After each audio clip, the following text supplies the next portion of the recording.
आज बजट सत्र की शुरुआत हुई है विधानसभा में और मुझे खुशी है कि सबसे पहले सदन ने सर्वसम्मति से कांग्रेस के हमारे जो विधायक हैं मुकेश भाकर जी, उनके निलंबन को समाप्त किया है और वो विधानसभा की कार्रवाई में भाग लेंगे। आज ही अभी गवर्नर साहब का भाषण हुआ और गवर्नर का जो भाषण होता है वो मूलतः सरकार का ही स्टेटमेंट होता है। उसको पढ़कर उन्होंने सुनाया, उसको हमने सुना।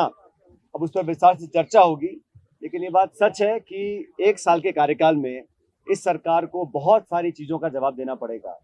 प्रदेश में जो हालात हैं लॉ एंड ऑर्डर के, ग्रामीण क्षेत्र में विकास के, स्कूलों को ख़त्म बंद करने के, जिलों को समाप्त करने के, इन सब मुद्दों पर सरकार की जवाबदेही हम लोग तय करेंगे। अब मैं चाहूँगा, स्पीकर महोदय भी चाहेंगे कि सदन चले, चर्चा हो, संवाद हो और जनता से जुड़े मुद्दों को हम लोग सदन के अंदर उठाएं। विशेष रूप से जो लोग पहली बार विधायक बने हैं उनको बोलने का मौका दिया जाना चाहिए। सरकार ने बहुत से आयोजन किए हैं, अपनी पीठ को थपथपाया है और हर बार जब भी उनसे सवाल पूछा गया तो उन्होंने या तो सवाल को टाल दिया या जवाब देने से मना किया है। लेकिन ये विधानसभा है, यहाँ पर कड़े सवालों का जवाब सरकार को देना पड़ेगा। विशेष रूप से रोजगार से संबंधित इश्यूज को सरकार ने 4 लाख रोजगार देने का संकल्प लिया था, उसमें से कितना धरातल पर उतरा है ये सब जानते हैं। और पूरे प्रदेश में जिस प्रकार का विकास कांग्रेस के राज में हुआ था उसके पास तक का भी विकास सरकार नहीं कर पाई है, जबकि केंद्र सरकार का जो सहयोग मिलना चाहिए। अब कल केंद्र का बजट आएगा। पिछले बजट में जो राजस्थान की अनदेखी हुई थी, मैं उम्मीद करता हूं कि इस बार केंद्र सरकार राजस्थान के लोगों को उदास नहीं करेगी और ऐसा सरकार से मैं आग्रह करूंगा कि अपने 8 करोड़ प्रदेशवासियों के लिए उचित मांगे रखें। रेल का, पीने के पानी का, योजनाओं को नेशनल प्रोजेक्ट घोषित करने का, इन सब मांगों का दबाव राज्य सरकार को केंद्र सरकार पर डालना चाहिए। एक ही पार्टी की सरकार होने के बावजूद प्रदेश को राजस्थान की अनदेखी पिछले केंद्र बजट में हुई थी। उम्मीद करता हूं कि कल ऐसा देखने को नहीं मिलेगा। जहां तक विधानसभा सत्र की बात है, ये बड़ा महत्वपूर्ण बजट का सत्र होता है। इसमें क्षेत्र पर अलग अलग जिलों से मांगे आती हैं, लेकिन आज जो माहौल बना हुआ है, जब सरकार बनने के बाद जिलों को समाप्त करने की प्रक्रिया चालू हुई, तब भी मैंने कहा था कि अगर आपको जिलों में कुछ संशोधन करना है तो एक व्यापक मापदंड बनाएं। उस मापदंड के तहत जनसंख्या हो, प्रशासनिक क्षेत्रफल हो, उसके आधार पर निर्णय लेंगे तो लोगों को स्वीकार होगा।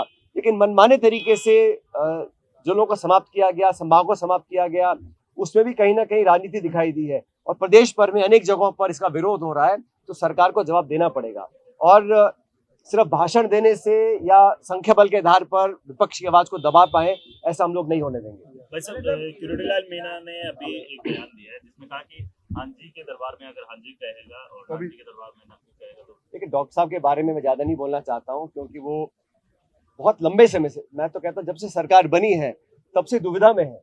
सरकार ने पद दिया भी, लेकिन उनके औहदे, उन्होंने जो मेहनत करी थी विपक्ष में रहते हुए, उसके अनुरूप नहीं दिया। इस बात को सब जानते हैं, लेकिन फिर भी उनको बनाया और नहीं भी बनाया, इस्तीफा रिजेक्ट भी नहीं किया, एक्सेप्ट भी नहीं किया, मंत्रालय दिया भी और नहीं भी दिया। जो दिया है तोड़ फोड़ के दिया है, तो उनके साथ जो हो रहा है उनके बारे में उनसे पूछना बेहतर रहेगा। मैं तो उतना ही जानता हूँ कि चाहे एसआई की भर्ती हो, चाहे ईआरसीपी का इशू हो, उन्होंने अपनी बात को रखा, लेकिन क्या सरकार उनकी बात को सुन रही है? हम लोग चाहते हैं कि निष्पक्षता से, अभी आज गवर्नर के साहब के भाषण में कहा गया इतने लोगों को हमने पकड़ा है जो पेपर लीक में इन्वॉल्व थे, वो बड़ी मछलियां कहाँ हैं भाई? हम तो जांच के लिए तैयार हैं। हम तो हर समय मांग करते रहे, कोई व्यक्ति किसी दल का हो, किसी विचारधारा का हो, किसी पद पे हो, अगर पेपर लीक्स में वो कहीं इन्वॉल्व है और तथ्य पर्याप्त है और पारदर्शी जांच हो रही है तो कार्रवाई करनी चाहिए। 1 साल से आप सरकार में है, केंद्र की सारी एजेंसी आपके पास है, विरोधियों को टारगेट करने के लिए ईडी, ईडी, सीबीआई, ईडी सब आपके पास, लेकिन जो असल में जो देश के भविष्य को खोखला कर रहे हैं पेपर लीक कराकर, उनको पकड़ने के लिए केंद्र सरकार, राज्य सरकार ने क्या किया है?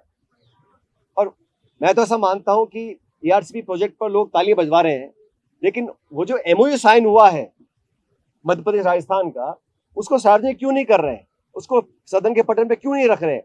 राजस्थान का अधिकार था हमारा पानी का, पीने के पानी का, इंडस्ट्रियल यूज का, उसमें कितना हमको मिला है, कितना नहीं मिला है।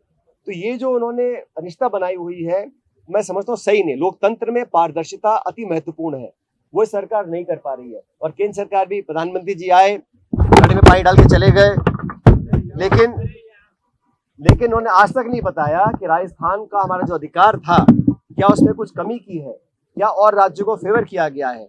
एक पारदर्शी तरीके से उस एमओयू पर चर्चा होनी मैं समझता हूँ बहुत जरूरी है। इसलिए सरकार बोलती बहुत सी बातें हैं, लेकिन धरातल पर जब काम होता है उसमें कहीं ना कहीं अपने काम को छुपाने का वो कार्य कर रही है। देखिए, मैं तो इतना ही कह सकता हूँ, इतने लाखों करोड़ों लोग वहां पर जा रहे हैं और उनकी श्रद्धा है, आस्था इसलिए जा रहे हैं। वहाँ की व्यवस्थाओं को लेकर बहुत सारी बातें बोली गई और मुझे बड़ा दुख है। मैं बहुत संवेदना प्रकट करना चाहता हूँ उन लोगों, उन परिवारों को जिन्होंने अपने सगे संबंधी खोए हैं।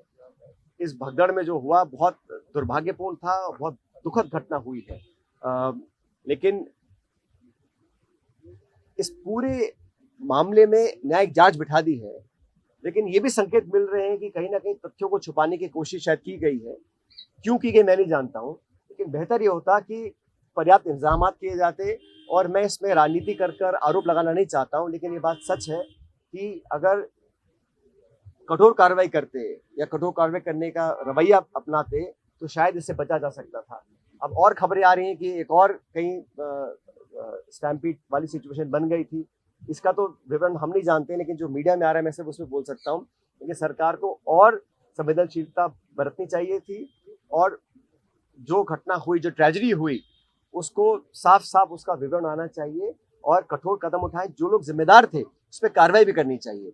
अभी कुंभ मेला और कई हफ्ते चलेगा तो दोबारा इसकी पुनरावृत्ति ना हो। और सबसे बड़ी दुख की बात है, जो लोग श्रद्धा भाव लेकर गए हैं, गंगा स्नान करने गए हैं, कुंभ में डुबकी लगाने गए हो और वहां पर ऐसा हादसा होता है, इससे बड़ा दुख मैं समझता हूँ हमारे ऊपर नहीं पड़ सकता। इसी में कहा है कि भगदड़ जो है वो साजिश का हिस्सा भी हो सकती है। मैं किसी के स्टेटमेंट में कमेंट नहीं करूंगा।